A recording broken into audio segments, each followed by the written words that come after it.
السلام علیکم۔ لمبے بالوں والی لڑکی پارٹ 2۔ نہ چاہتے ہوئے بھی رمیسا پوچھ بیٹھی، کون سا حادثہ؟ وہ خاتون بولی، سنا ہے ان کی جوان بیٹی کہیں اچانک غائب ہو گئی تھی۔ بہت تلاش کیا مگر وہ نہ ملی۔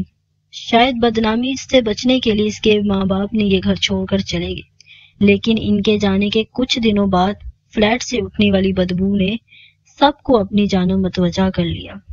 جب پولیس تالا توڑ کر اندر داخل ہوئی تو ایک نوجوان لڑکی کی دفن شدہ لاش پڑی تھی۔ اس کی بدبو نے پورے محلے کو اپنی لپٹ میں لے لیا ہوا تھا۔ بولتے بولتے وہ خاتون ایک پل کے لیے خاموش ہو گئی۔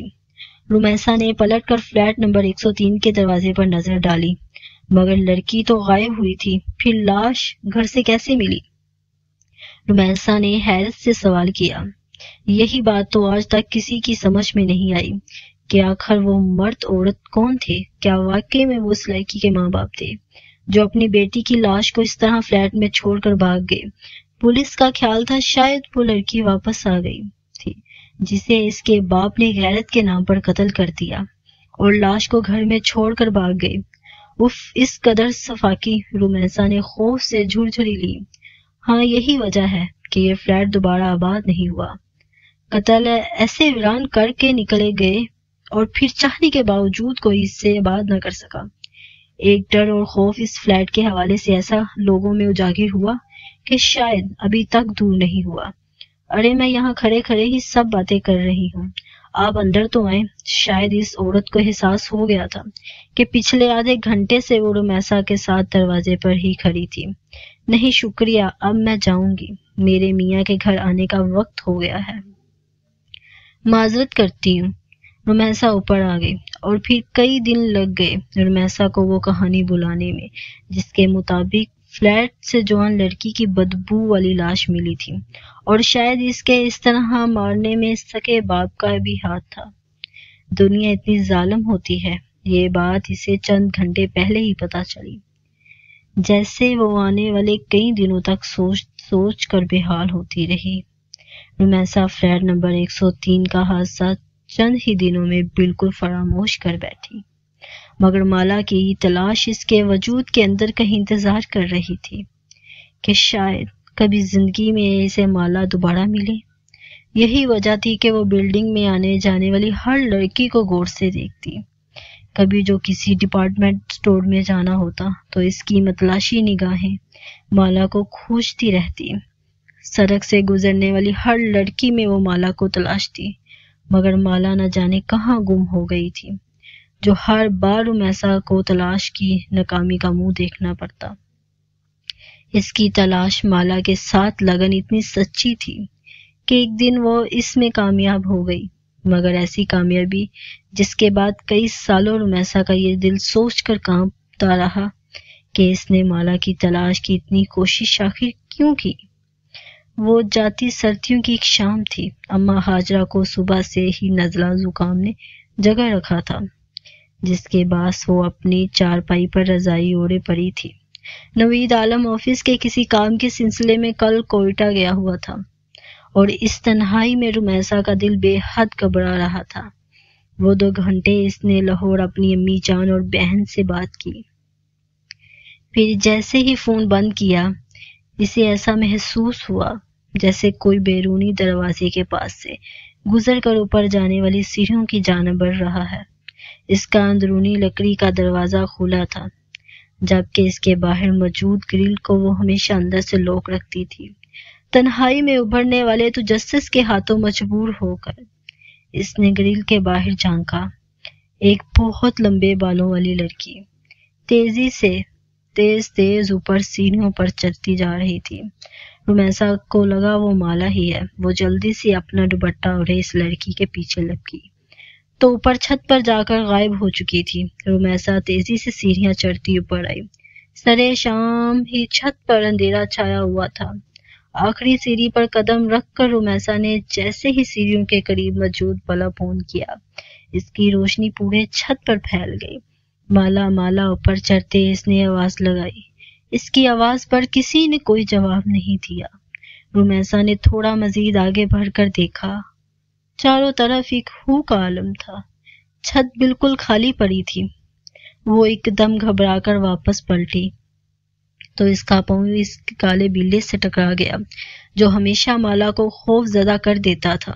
بلے نے بلبلا کر رمیسا کی جانب دیکھا۔ اس کی چمکتی موٹی کانچ جیسی آنکھوں میں نہ جانے کیا تھا کہ رمیسا خوف زدہ ہو کر نیچے بھاگی۔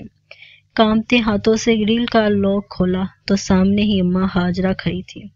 بیٹا تم کہاں چلی گئی تھی؟ نوید صاحب کا فون آیا تھا، تمہاری خیریت پوچھ رہے تھے، انہیں فون کر کے جواب دے دو۔ بات کرتے کرتے اماں ہاجرہ کو محسوس ہوا کہ رمیسا کچھ گھبرائی ہوئی ہے۔ کیا بات ہے بیٹا، سب خیر تو ہے؟ جواباً رمیسا نے کچھ دیر قبل والا سارا واقعہ سنا دیا، جسے سنتے ہی اماں ہاجرہ نے اس کی طرف دیکھتے ہوئے کہا، میری بات سنو، میری بات مانو تو بیٹا اس لڑکی کو بھول جاؤ، کیونکہ مجھے ایسا محسوس ہو رہا ہے جیسے تم نے اسے اپنے حواسوں پر پوری طرح سوار کر لیا ہے۔ وہ تمہارے خیالوں سے نکل کر ایک شکل میں ڈھل گئی ہے جو تمہیں ہر وقت یہاں وہاں دکھائی دے رہی ہے۔ میرا خیال ہے اماں آپ درست کہہ رہی ہیں۔ رمیسا نے ایک گہرا سانس لیتے ہوئے کہا، مجھے شاید وہم ہوا تھا کہ کوئی اوپر گیا ہے، بلا وجہ ہی اوپر بھاگی، شاید دماغ خراب ہو گیا ہے۔ اور رات کے کھانے تک وہ شام کا واقعہ بالکل بھول چکی تھی۔ کھانا کھا کر اس نے نوید سے فون پر بات کی، پھر کافی بنا کر ٹی وی کے سامنے آ بیٹھی جب اسی پل باہر ہلکی ہلکی بارش شروع ہو گئی۔ رمیسا کافی کا کپ لے کر اپنے کمرے میں موجود کھڑکی کے سامنے آ گئی۔ ابھی اس نے پردہ ہٹا کر باہر دیکھا ہی تھا کہ اسے ایسا محسوس ہوا سامنے قبرستان کے بیچوں بیچ کوئی کھڑا ہے۔ وہ جلدی سے کھڑکی کی آڑ میں ہو گئی۔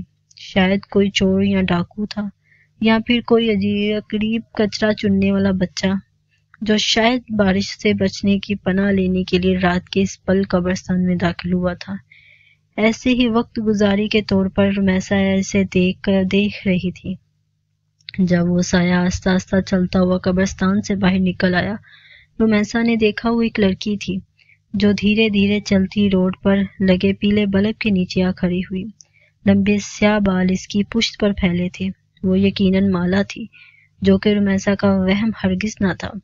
اس نے جلدی سے کھڑکی کھول کر نیچے جھانکا تاکہ مالا کو آواز دے کر اپنی طرف متوجہ کر سکے، لیکن اس کی آواز دینے سے قبل ہی مالا نے بجلی کے کھمبے کے پاس کھڑے ہو کر اوپر دیکھا۔ اتنی دور سے بھی رمیسا کو لگا کہ مالا اسے دیکھ کر مسکرا رہی ہے۔ مالا کی مسکراہٹ میں نہ جانے ایسا کیا تھا کہ رمیسا خوف زدہ ہو کر تھوڑا پیچھے ہو گئی، جبکہ اسی پل مالا پلٹی اور سست قدمی سے چلتی قبرستان کے اندر داخل ہو گئی۔ اس کے اندر داخل ہوتے ہی فضا میں پھیلا اندھیرا مزید گہرا ہو گیا۔ رمیسا نے آنکھ پھاڑ کر چاروں طرف دیکھا، وہ قبرستان بالکل خالی تھا۔ اف میرے خدا! خوف کی ایک جھرجھری اس نے اس طرح اپنی لپٹ میں لے لیا کہ وہ کھڑے کھڑے زمین پر گر گئی۔ زمین پر گرتے وقت مالا کے الفاظ اس کے کانوں میں گونج رہے تھے، بارش کی بوندیں میرے جسم پر آگ کی طرح برس رہی ہیں۔ تم نے کبھی کسی کو جلتے دیکھا ہے؟ جلنے کی تکلیف اور اس کے ساتھ رمیسا بے ہوش ہو گئی۔ جب اسے ہوش آیا تو اس کی امی اور نوید عالم دونوں ہسپتال میں اس کے پاس تھے۔ بقول نوید کے رمیسا ایک ہفتے بعد ہوش میں آئی تھی۔ وہ کیوں بے ہوش ہوئی تھی وہ یہ چاہ کر بھی کسی کو نہ بتا سکی، مگر اس کی حالت کے پیش نظر بغیر اس کے کہے اپنا گھر تبدیل کر لیا، اور زندگی میں دوبارہ وہ کبھی اس طرف نہ گئی جہاں آخری بار اس نے مالا کو دیکھا تھا۔ مالا کون تھی؟ کہاں رہتی تھی؟ یہ سب جاننے کی خواہش دم توڑ گئی تھی، یا شاید وہ جان گئی تھی۔ مالا کی اصل حقیقت کیا ہے؟ کہانی کیسی لگی؟ پلیز اپنی رائے سے ہمیں ضرور آگاہ کیجیے گا۔ ملتی ہوں اگلی کہانی کے ساتھ۔ آپ کا بہت شکریہ۔